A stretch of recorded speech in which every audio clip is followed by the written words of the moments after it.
So, as you know, I like playing my games. At the moment, I'm really into some of the Paradox stuff. So, like Crusader Kings 3, Victoria 3, Hearts of Iron 4. Really like playing those. Love playing Dark Tide at the moment. Um, Baldur's Gate 3. I've just got into the Pathfinder, I think Wrath of the Righteous. Um, Liking playing that at the moment. Bit annoying for some reason. It seems to take out my keyboard for some reason. I haven't worked out why it decides to do that, but yeah, super annoying when you're playing on a keyboard. It just goes completely dead. But there. But one of the things that has really been a trend for the past couple of years is the fact that a lot of us, when we were young, remember a lot of the early PC games, and we have a lot of nostalgia, a lot, and I mean a lot of nostalgia for some of those old games. This is why things like GOG or Good Old Games has been really good because you can play some of those old games. However, some of those old games, even though they are re-released, are not, so we say, uh, made for modern systems. So even if you do go on GOG, there's still a big question of whether that game might be work properly or even be formatted correctly for modern systems, modern monitors. It's a bit of a big problem, and if you want to have a proper re-release, then it's got to be sort of almost remade. We've seen this very recently with the Monkey Island. So Monkey Island 1 and Monkey Island 2 got remade. There's talks about Monkey Island 3 also being remade as well. Slime and the Sorcerer potentially. But one game in particular I would love, I mean love to replay is the Discworld series. Discworld 1 and 2. Not many people remember the second one because the first one I think was more popular, but I think the second one sort of didn't have a big fanfare.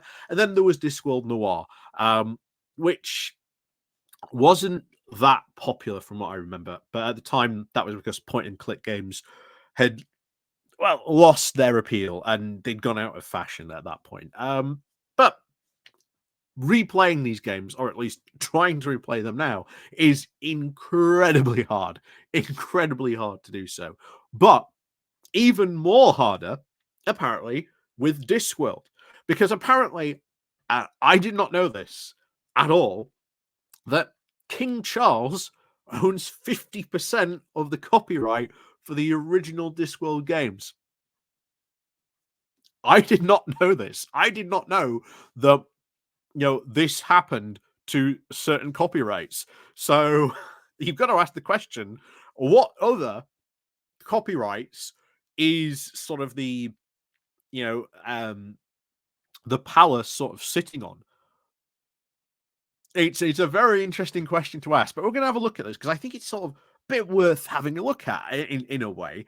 I never realized this until this came up. I was like, oh, I never knew that. So, as they say, every day is a school day. So, I'm going to take you over this, and hopefully, again, we can get these games not only re-released but remade, especially for modern systems. Because I would love to replay the classic Discworld games. I think it would be amazing to replay them. But of course, as always, thank you very much for watching.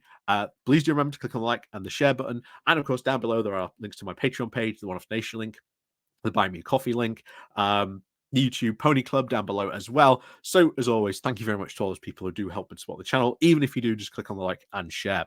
So, let's go over, as this was covered in Eurogamer. So, Discworld release may happen, but depends on King Charles, the developer says. So, a re-release of the 90s point-and-click Discworld game may happen, designer Greg Barrett has teased. However, the developer said that it was in the way because of the intellectual property rights that currently work in the UK, with 50% of the game currently belongs to the Crown, which complicates matters a bit. Discworld was originally released back in 1995, having been created with input from the Discworld novels author Terry Pratchett. On its launch, the game was well received, with many complimenting its humor. It became a complete classic of its time, with a source of many fond memories, and I still recall the voice of Eric Idle, Rincewind, perfectly. Yep, Although I played the version without the Eric Idle voice pack. Because, again, depending at that time in 1995, if you had the correct sound card in your computer, not an issue as much anymore, but, something again that is still an issue back in the day, at least. The sequel, of course, then followed with Discworld 2, Presumed Missing, in 1996, before Discworld Noir arrived in 1999. But we could see Discworld and its follow-up titles remastered for modern hardware. Well, maybe. In a recent interview with Time Extension, Barrett was asked about the rights to Discworld and whether any publisher had tried contacting him about them. This was because many assumed that the rights were in some sort of limbo. And this may be true. Of course, with the death of Terry Pratchett, we know that his daughter pretty much has the copyright for the books. And even then, at the moment, while all of the Discworld series sort of sits there, a lot of people have been expecting she might maybe one day add to it and write her own Discworld novel. That's what a lot of people have suspected, but we haven't seen anything advanced on that front. Who knows? Maybe that will be it. Maybe we will never ever have any more Discworld novels, which I think will be quite a shame, but it also be quite weird, I will admit, for someone other than Terry Pratchett writing a Discworld novel. I will say that. So we had this to say. So whenever something closes in the UK, the intellectual property rights revert about 50% to the original creator and 50% to the Crown, which is King Charles. So that is two owners of the games, he explained. Barrett went on to state that there have been, quote, discussions about the re-release of the Discworld games in some form of another. He has suggested that something may be happening down the track, which again, I hope it does, because I would love to replay these games.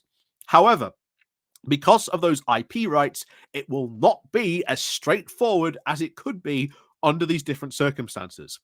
It is obviously a very complicated process when you're dealing with the Crown, Barrett closed with, but yeah, I would love to replay the Discworld games. I would love to replay the Discworld games.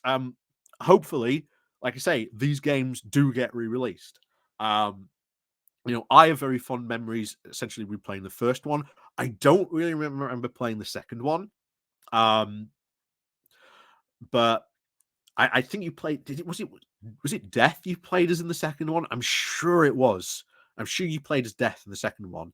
But I can't remember it now. It's been that, like I say, 1996 was some time ago. But no, I remember Discworld Noir as well. That was sort of a jump into sort of the 3D plane. And of course, Terry Pratchett himself had a lot of input into writing of these scripts and what went on there. So it is very, very much so a part of the Discworld legacy. And like I say, I love the Discworld series. So it would be great, honestly, to sort of see these games re-released and be able to replay these games. But something I never realized that, if something like that closes, 50% of it goes to the Crown. Never realized that. Never knew that. But there you go. And it does ask a lot of questions. What else and other possible, classic PC games from my youth are being stopped because, the Crown happens to own the rights to these things? A lot of questions there. A lot of questions. But there you go. So, as always, thank you very much, of course, for watching. And, of course, we'll see you all next time.